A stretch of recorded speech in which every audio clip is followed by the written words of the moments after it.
नमस्कार। मैं डॉक्टर दिनेश शर्मा हूँ।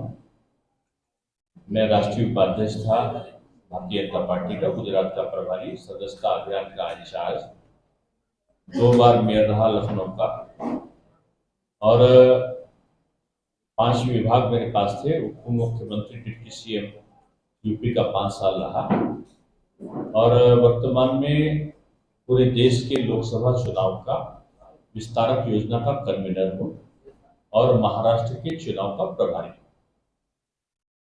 अभी तक लगभग 18 लोकसभा सीटों को मैं व्यक्तिगत रूप में होकर आया हूँ, और पूरे महाराष्ट्र में एक अलग, जिसको हम लोग हिंदी में कहते हैं मोदी बयार, यानी मोदी जी की हवा चल रही है।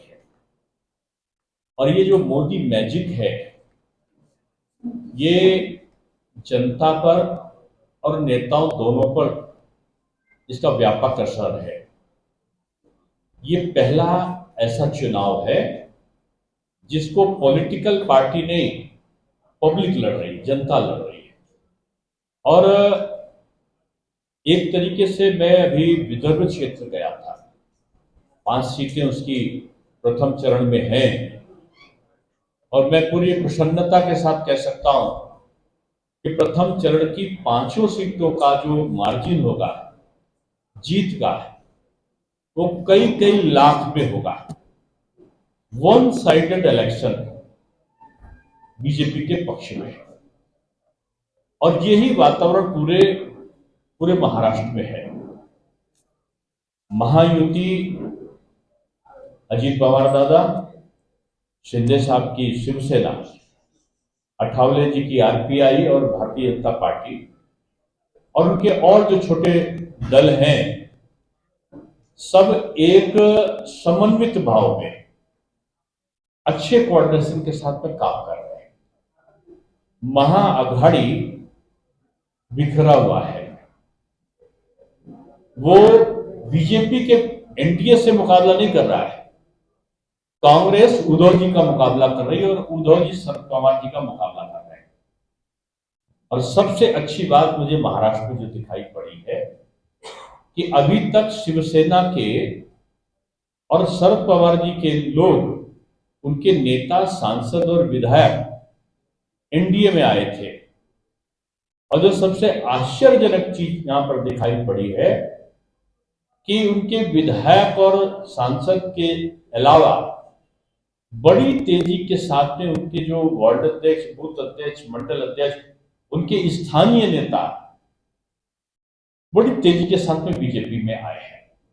यानी शिवसेना और शरद पवार जी की एनसीपी महाराष्ट्र में कार्यकर्ता विहीन हो गई है, कार्यकर्ताओं से मुक्त पार्टी है, और इनके पास नीति, नियत और नेतृत्व तीनों नहीं है।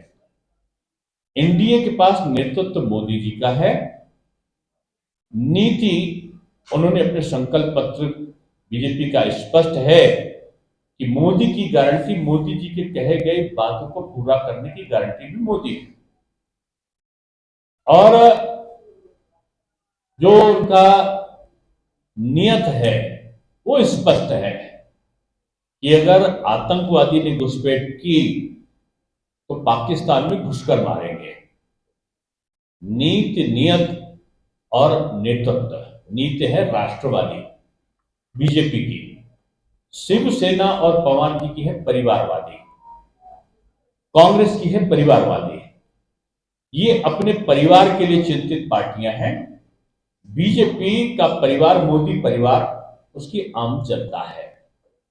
और मैं कह सकता हूं कि डबल इंजन की सरकार के आते ही महाराष्ट्र में काम शुरू हुआ है। सबसे बड़ी चीज थी कि उद्धव जी जब आए तो उद्धव जी के ऊपर लोगों का विश्वास ये था कि बीजेपी के साथ में शिवसेना जो उद्धव जी की थी वो चुनाव लड़ी, लेकिन 19 में इन्होंने हिंदुत्व का और सनातन का जो चेहरा था, या जो मैं कहूं कि जो चोला था, उसको उतार फेंका। कांग्रेस की और एनसीपी पवार साहब की साजिश में फंस गए।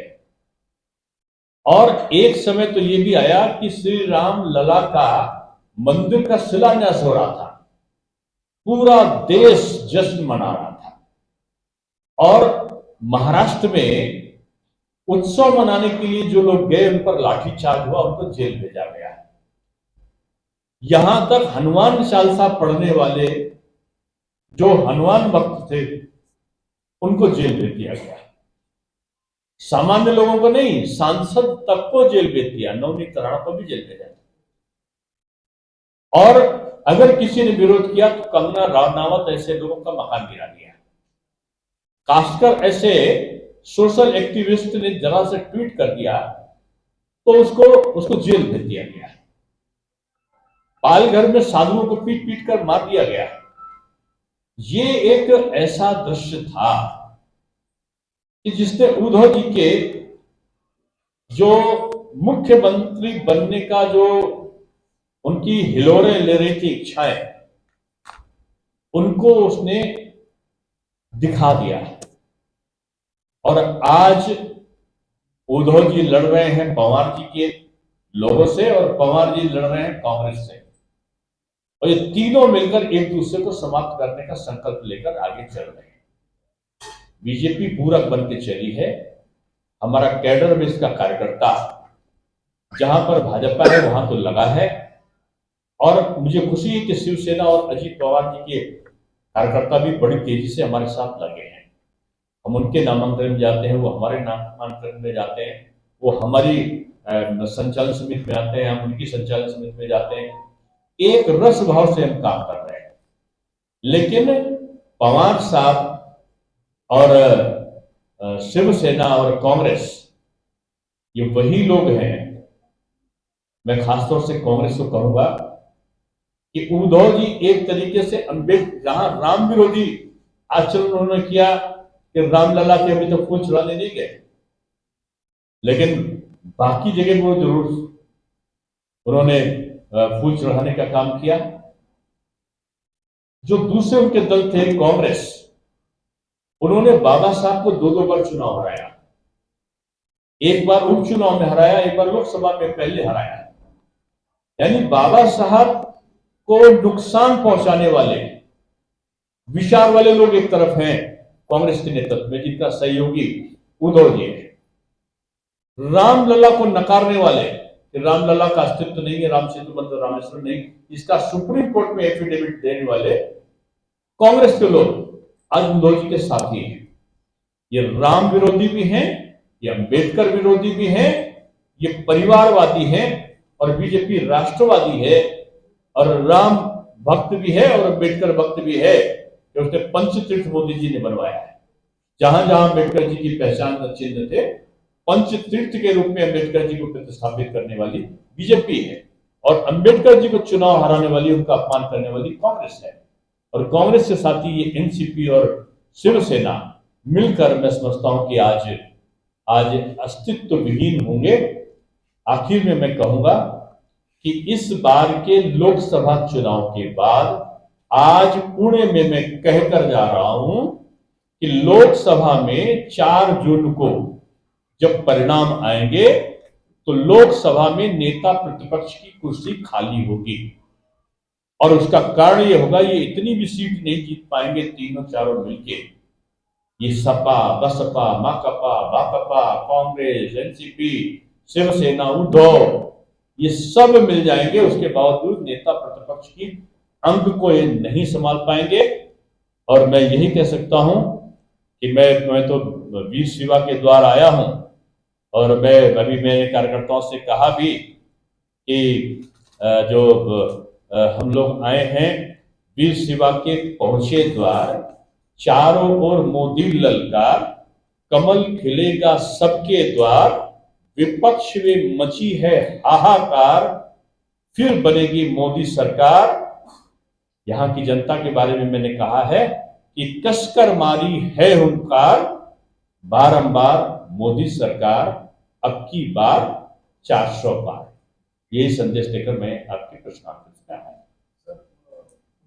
अभी 2 दिनों पहले महाराष्ट्र नवनिर्माण सेना ने समर्थन दिया है एनडीए को।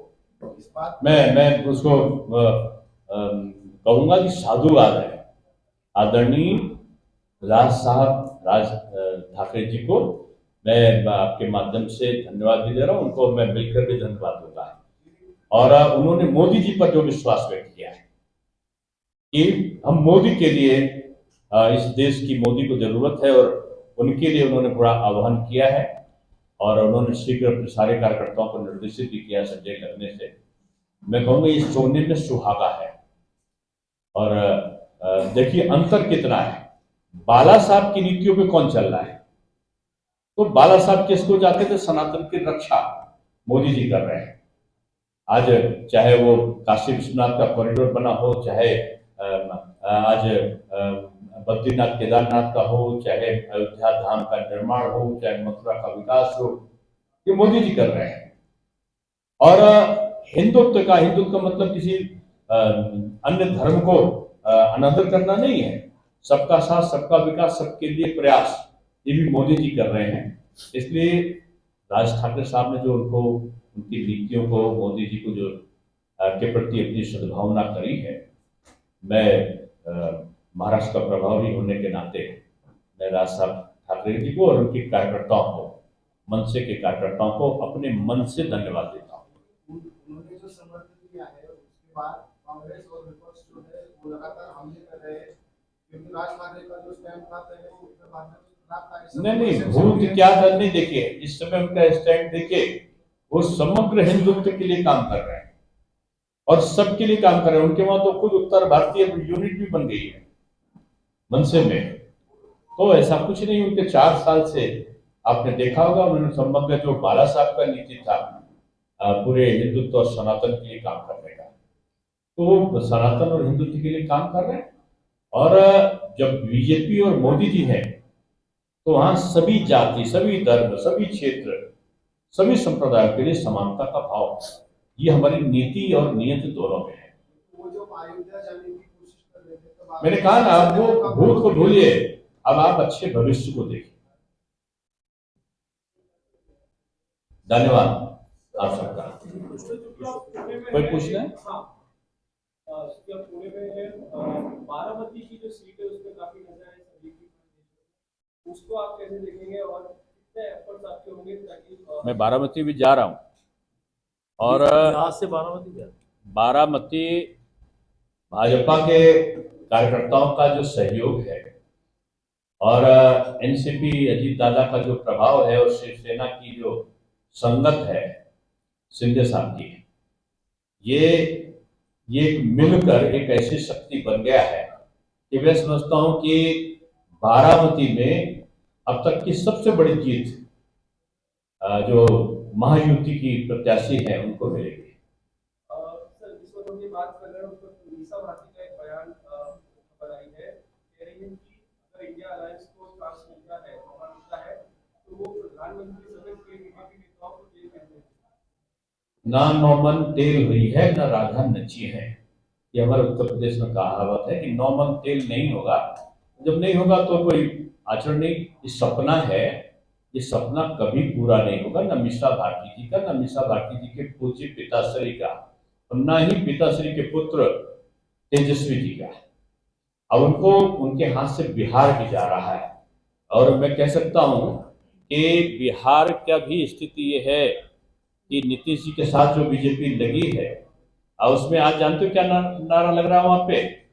वहां पे आज एक नारा है कि 80 यूपी पूरा बिहार, 80 यूपी पूरा बिहार नीतीश के हाथों दीपतवार, योगी यूपी खेवनहार, 48 महाराष्ट्र में इस बार, अब की बार 400 पार। तो भूल जाइए तेजस्वी। कहा जा रहा है कि बीजेपी अपना आत्मविश्वास गंवा चुकी है, इसलिए नए नए दोस्त जोड़ रही है, चाहे वो महाराष्ट्र हो। मैं इसमें जोड़ दूं, बीजेपी के कारण कांग्रेस और पवार साहब और शिवसेना उद्धव अपना विश्वास गंवा चुके, बीजेपी का विश्वास बढ़ा है। सीट शेयरिंग को लेके कोई वो नहीं, हमारे वहां सीट मैं आपको उत्तर दे रहा हूं, मैं समझ गया। बीजेपी में सीट शेयरिंग नहीं हुआ है, बीजेपी में नीति आइडियोलॉजी की शेयरिंग हो गई। जहां पर आइडियोलॉजी की शेयरिंग हो जाती है वहां सीट इमैटीरियल है। हमारा आइडियोलॉजी भी शेयरिंग है, हमारी नीति और नियत की भी शेयरिंग हो चुकी है। और रहा प्रत्याशी की घोषणा की, वो जल्दी आप देख लेंगे। अगर महाराष्ट्र में ही शिवसेना की जो रनिंग खासदार है एमपी है, 5 का टिकट कट कर दिया है, बीजेपी का उस पे ये दबाव है शिवसेना। हाँ? शिंदे साहब की जो रनिंग एमएलए एमपी है, उनका टिकट कट कर दिया है चारों। दो बीजेपी में हमारा प्रत्याशी नहीं घोषित होता है। हमारे वहां किसी भी कार्यकर्ता को प्रत्याशी घोषित होने से पहले पूछो कि आपका प्रत्याशी कौन। तो हमारा प्रत्याशी, हमारा जो कार्यकर्ता है वो कहेगा कि हमारा प्रत्याशी कमल का फूल। केवल बीजेपी का कार्यकर्ता कमल का फूल देखता है। अब शिंदे जी और अजीत पवार दादा का प्रत्याशी भी अपने प्रत्याशी को महायुति का प्रत्याशी देख रहा है। नासिक में ऐसा चल रहा है, छगन भुजबल बीजेपी की कमल चिन्ह पर लड़ेंगे, इस तरह की बात चल रही हो रही है। देखिए, महायुति का प्रत्याशी होगा पूरे महाराष्ट्र में, जैसा कि आदरणीय राज ठाकरे जी ने कहा है कि पूरा देश मोदी देख रहा है। तो आपकी ये एक एक जगह के प्रश्न महत्वपूर्ण नहीं है कहां कौन प्रत्याशी है। यहां 48 सीटों पर मोदी लड़ रहे हैं और मोदी जी 48 सीट पर जीतेंगे। वही क्या ये आप पर्याय उपलब्ध है कि छगन भुजबल कमल के चिन्ह पर लाना, देखो फिर से मैं जवाब दे रहा हूं। आप प्रत्याशी के बारे में पूछ रहे हो और मैं कह रहा हूं कि 48 सीटों पर प्रत्याशी नरेंद्र मोदी जी हैं।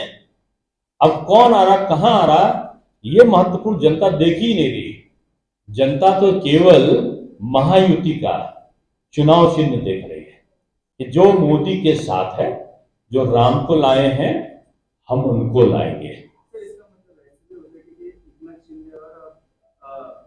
शिंदे और अजित पवार को भाजपा के कहने पर चल रही है, भाजपा के कहने पे ही सब एक दूसरे के कहने पे चल रहे हैं। आप मत सोचिए, कुछ वो भी कह रहे हैं तो हम भी उनके अनुसार चलते हैं। बीजेपी में सब कुछ एक दूसरे के लिए है। पश्चिम महाराष्ट्र में बड़ा एक आपत्तिजनक बयान, बस आखिरी क्वेश्चन सर एक मिनट ले लीजिए। एक आपत्तिजनक बयान किया गया सभा में। नहीं, वो आप अगर कुनबी के बारे में कह रहे हो तो गलत है, वो कहा नहीं उन्होंने। के बारे में कहा है, शायद आप, मैं यहाँ पे नहीं कर सकता, शायद आपसे बात होनी होगी, काफी आलोचना हो वहां पे एक साजिश चल रही है कि जो वो बोलते नहीं है उसको भी वो सोशल मीडिया में जाहिर कर देते हैं लोग। सुधीर जी बहुत परिपक्व नेता है और वो लगभग 3 लाख से ऊपर से चुनाव जीत रहे हैं। ये विपक्ष का दर्द है और वो उनके खिलाफ दुष्प्रचार करना चाहता है। पीएम और अमित जी की पुणे में सभा, क्योंकि महानगर में तो चल रही है, आगे आने वाले कार्यक्रम के बारे में तरह से नियोजन हो रहा है, वो लोग बताएंगे। बहुत धन्यवाद। सर्वांना धन्यवाद।